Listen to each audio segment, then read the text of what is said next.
Warner Brothers, everybody, is now moving the franchise forward. The caper films themselves. Ocean's 14, Ocean's 11 has started. Of course, the originals were awesome. Freaking Frank Sinatra, the Rat Pack back then, awesome. But this new version that they've been continuing forward, and that is spin-off for Ocean's 8, everything else, those have been going strong. But George Clooney and Brad Pitt want to come back to do one last one, and they have a director they're working towards, Edward Berger, who actually directed All Quiet on the Western Front. Did amazing, that movie. It won 4 Oscars, Best International Feature, and Conclave is coming out very soon too. I don't know if you guys saw the trailer for that. That looks awesome with Ralph Fiennes, where it's about telling the story of a new pope being elected, or being, I should say, pushed forward. And it's really great. It looks great. The trailer looks awesome. I think this director has a good vision for him. Maybe he'd be the person to finally end the Oceans franchise, even though I thought it was done already. But we can do one more, right? First movie without director Steven Soderbergh coming in to do this. But Clooney said there's a script. I know, very first one. But Clooney said they have a strong script that is in the spirit of going in style.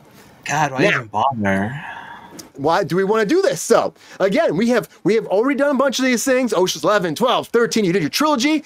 Do we need to have a 4th one? Does that make sense? Honestly, I think these guys are fun and all. They're a great cast of characters. Maybe they want one more where they're dying off. I don't know. Maybe somebody's going to die in this one, actually. Dying off, that's for sure. Raise the stakes, you know? We'll have to see it. But do we want to see this? Let's go to GR fast. GR, I don't know if you saw the original before or these spin-offs. I think this would be a good idea for an Ocean's 14. The original and the original of this series.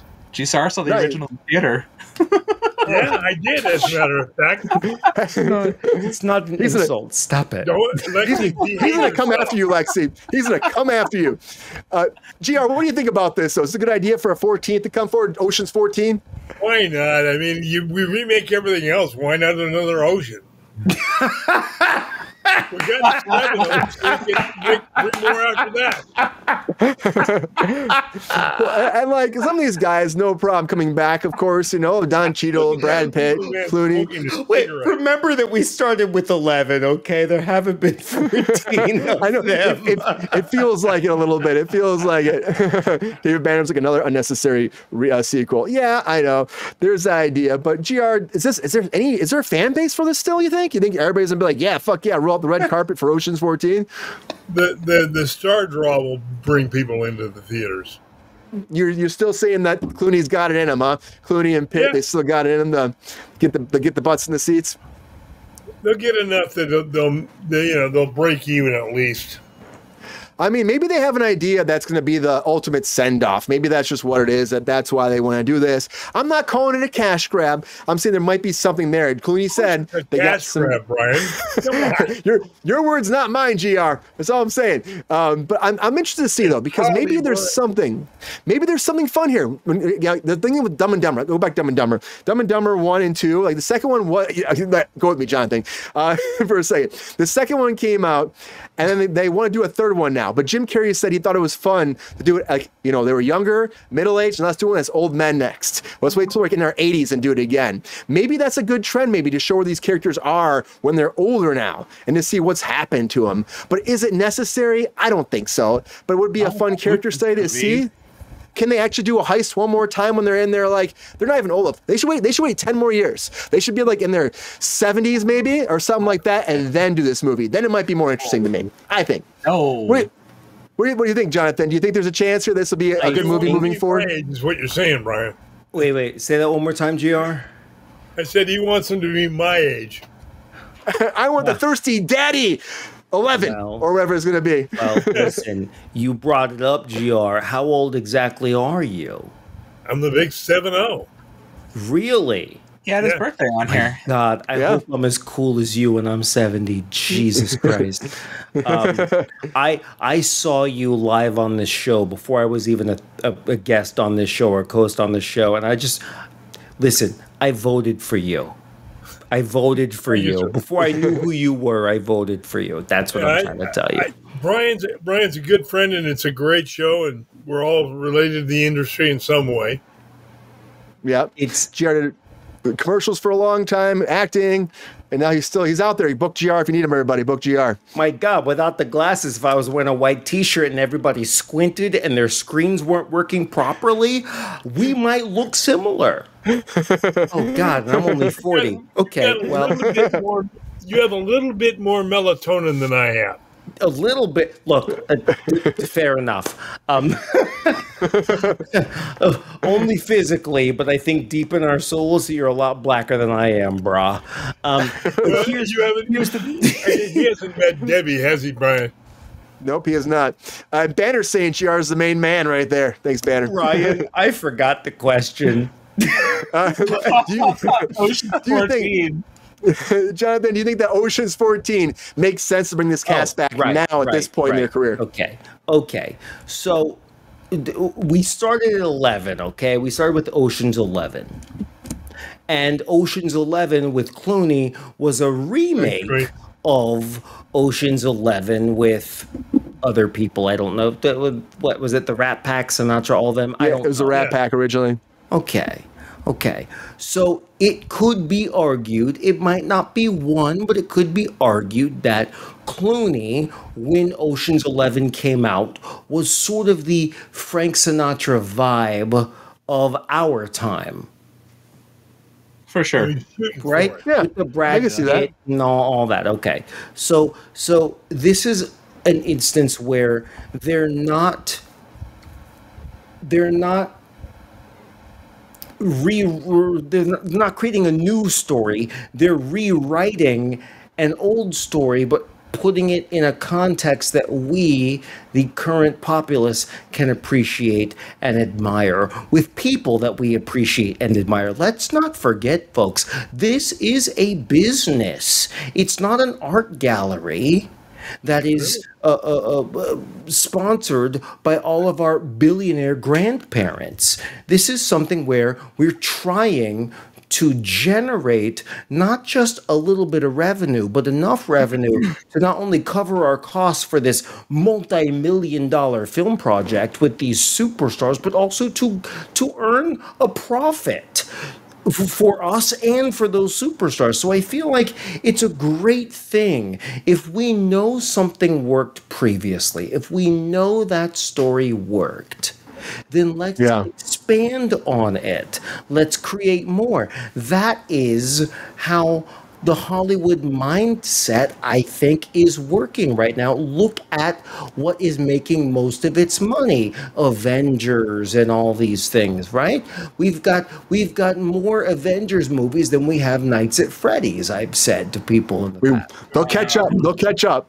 Don't tease them. They'll make it happen. But then you look at something like, and I know I'm talking about different movies, but there's a point here. You look at something like Beetlejuice. They did it right the first time. It's become a part of our culture. Those of us who are, well, let's see, Beetlejuice, the original, came out in 1988? 89. Yeah. 89, 88, 89. That 89. makes us 36, 37, something like that nowadays. If we were born the day it came out, we now have a life insurance, back pain, and we pay, for a mortgage or something, right? We're adults now, but we still remember growing up. We only made one movie, but we remember video games. We remember cartoons. The cartoon was big. Right. It's been a part of our lives. Every morning before school. Right. It's been a part of our lives. They did it once, one movie, but they did that movie correctly. With Ocean's 11, the first time, they did it, and they did it well. Then, how long did they wait before the next Ocean's 11? They waited so long that they couldn't call it Ocean's 12. They had to call it Ocean's 11 again. That's how long they waited, because nobody remembered it. Long time. Then they started making sequels. And you know what? The people that love those actors and those kinds of movies, they ate it up. And if that employs, look, the superstars, I'm glad they're doing well. But if that employs day player actors, if that employs painters on set, cinematographers, if that employs blue collar Hollywood, and if it entertains the Joe and Jill that goes to their job, they didn't risk things like we did. They didn't take a giant risk and say, maybe I'll make it, maybe I won't. So I'll go the safe route and I'll major in insurance.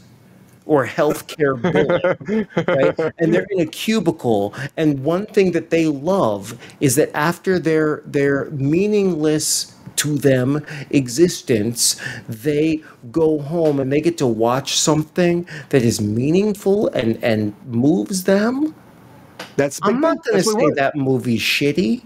It means something to the audience, and that is what the filmmakers and the actors, that is what they want. But what about you, Jonathan? What about you? Are you going to be there in the theaters, in that seat, watching Ocean's 14? I don't watch anything in the theaters, and here's why. I can't pause it and go pee. Yeah, right? I get and that. I'm afraid I'm going to miss it. So I'd rather pay the $55, $65. I'd pay $100 to watch it at home on Amazon Prime or whatever. But if I need to pause it, I'm going to pause it. I'd pay $100 for that. I feel like if I pay $50 to watch, which I've paid the 30, 35, whatever for Disney Plus, whatever, where it's like the first day it's out, buy it on our streaming service. I've paid that because you know what? When you go to the movie theater, you think, oh, well, it's going to be cheaper. So you and your date, your spouse, whatever, you go, you're right. That was silly what I just said. I was like, no. You go in, you buy the ticket. That's 10, 15, maybe $20 a pop. Then you buy the popcorn. That's another $65. Then you go in, and after hundreds of dollars, when you got to get up and go to the bathroom, they don't pause it for you. No, thank you. I'll watch any movie that I think is interesting, but I ain't going to watch it in a big theater where apparently there's a lot of shootings going on, and that's just a bigger risk. I'll watch it at home in bed with my people, person. I'm not that progressive with my person. Pausing it when I want to. That's going to be the end of my speech here. But I love it though. I love that you're comfortable there. I still love going to theaters. I love the experience. I don't think people react the way they used to react anymore. They used to be like more excited about things, shouting, screaming, and I feel like there's just not there anymore, which is kind of sad. But I still love to see it on the big screen. But then again, I just give me the big screen in my backyard too if I could. I'd love that too. But Lexi, what do you think? Is this a thing? Did he just say he had a big screen in his backyard? Yeah. I do. Yeah, I don't have it up all the time. Yeah. He has it like with his pool, so you can like his like pool movie night kind of thing. Oh, the other half lives, huh? Yeah. He's got a mini golf course. I do a mini golf course too in my backyard. Round of applause for mini golf course.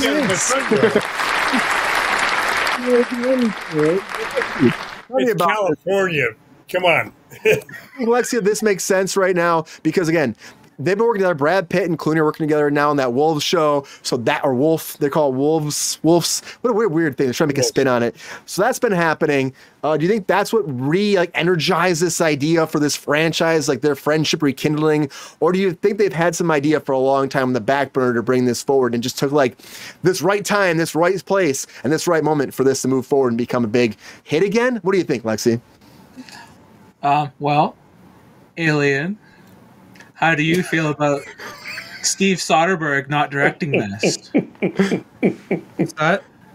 What's that? Oh, that's really bad. Yeah. Why are you not having the king of heist films not direct a heist film? What's that? Oh, yeah, he is the best heist film director. You're absolutely correct. I don't know why they wouldn't bring him in. You're absolutely right. Why are you not involved? I don't know why you're not involved either.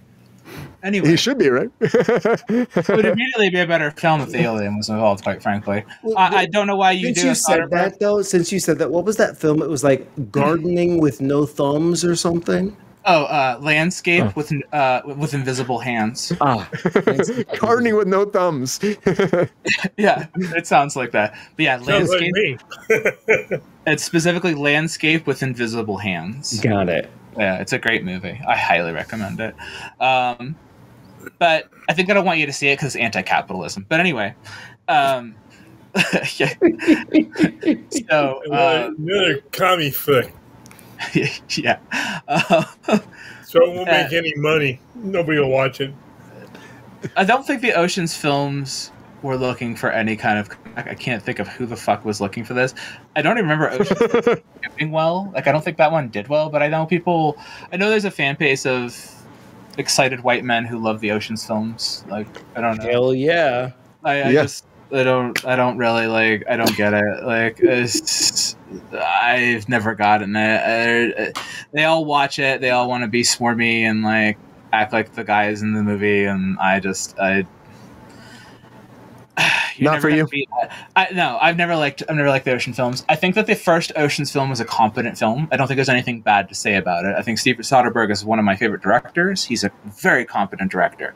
Is that one of his best films? No. Is he the best heist film director? Absolutely. Do I like heist films? Fuck no. I hate heist films. I think they're one of the most boring genre of film in general to watch, and I do not want to watch them in general.